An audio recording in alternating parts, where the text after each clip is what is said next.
song, great guy. 5 minutes after 8 o'clock. Classic Petra in the studio with us. That's Louie and Mark and John are here. We're going to talk to Greg Volson just a little bit, which will be good. You know, we want to answer another question that somebody sent in, question-wise. I'm looking at the list here after I put my glasses on because I've learned that I have trouble reading my own name. Now, you guys have got a world tour coming up. You're going up to Australia, and Finland, and Germany, and Norway. Budapest, Hungary, and Switzerland, and Illinois, another foreign country. You're going to Illinois, for Cornerstone Festival. Sweden, Norway, Mexico City, and New Hampshire, and New York. All these faraway places, You guys are just going all over the place. Do you have any kind of domestic tour planned? Not much this year. Not this calendar year. Hopefully in 2012 we'll be doing a lot of domestic touring. What is planned? I mean, what is coming up that you can talk about? I mean, because this does say Classic Petra World Tour 2011/2012. So we'll be getting a second, a volume 2 of the Back to the Rock album. Did I understand that as well? You're going to be recording more of the classic music? Is that... Yes, in the future, that's what we plan on doing. Okay. Right now, we finished up the audio on the TBN Live, and we'll be putting that together. Yeah, that's the DVD. Yeah, that's the priority for right now. Mm-hmm. But then you guys are going to go back and record some more of the great old songs, right? Yes, and that'll probably be between or after the summer tour and some of the stuff we're doing. And we've been getting requests in, too, on different songs that people want, which is kind of neat because I love seeing the different emails, and we're getting a... That is nice. You find out what the fans are really interested in. John, did you have a favorite Petra song? Oh, wow, it's tough. I mean, there's several songs that I really love. So I'm not one of those that has one specific song.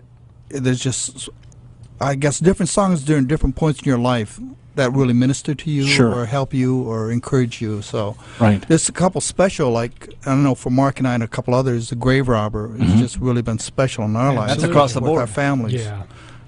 Well, and for different reasons, too. Louie, I remember your sister. I used to get calls almost every Sunday morning years ago from your sister. I can't believe you brought this up because that's the one thing that I got kind of upset about last night. I was out with my youth group. Now I call it my youth group. My Sunday school class, we played dominoes all night last night. Right. Anyway, I said this will be I mean, we've done this interview before a record 20 times. Sure. And every time my sister calls during this, and my sister's gone. And your sister's gone now. I don't have a phone call from my sister. Yeah. I love you, Mama. But my mama's listening. I just thought I'd say that. But your sister had lost one of your nephews. She had lost a son, right? Right. And so she would call and ask for a grave. Sister Linda would ask for a grave robber. Yeah.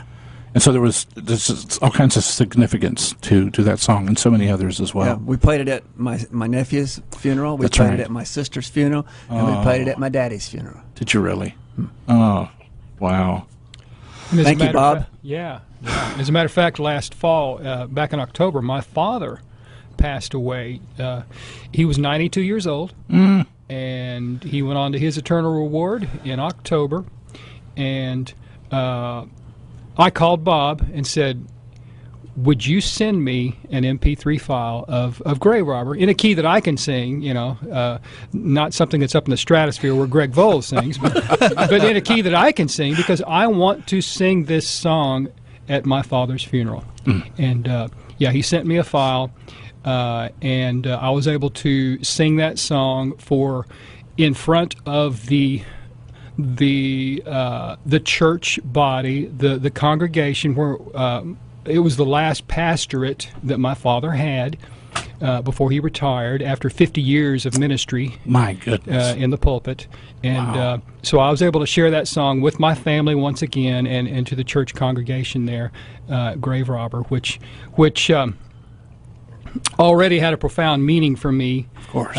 All the way back to 1983, as a matter of fact, April of 1983, when my mother passed away. She lost her battle with breast cancer back in 83, and we were actually on tour, on the road, when my mother died, and I had to leave tour for a couple of days, and go to Iowa for the funeral, and then come back. And that was the first year that we had begun singing Grave Robber. And needless to say, stepping back on stage that night after being at my mother's funeral, that song took on a whole new level of meaning for me personally.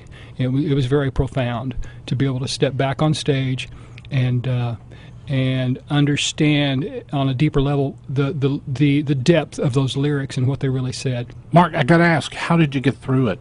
Because it's going to be I mean, what a wonderful song of hope. I mean, it's not a sad song. It's sung at sad times, but what was it, an emotional thing for you to have to sing that? Absolutely, yeah. But the message of the song, of course, is that we are separated from our loved ones that we know are in the Lord, loved ones that we know served Christ here on this earth. We will see them again, okay? And not only will we see them again, we'll spend eternity with them. And that's the day when the grave and death will be defeated once and for all. And the lyrics of the song, grave, where is your sting? Where's your sting? Where's the bite?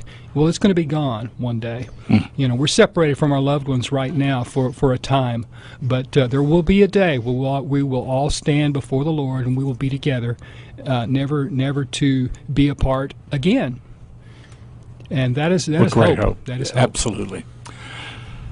Classic Petra in the studio with us. We're going to play another song off the project called Back to the Rock, and we're going to play More Power to You. Coming up next on Mix 92.9.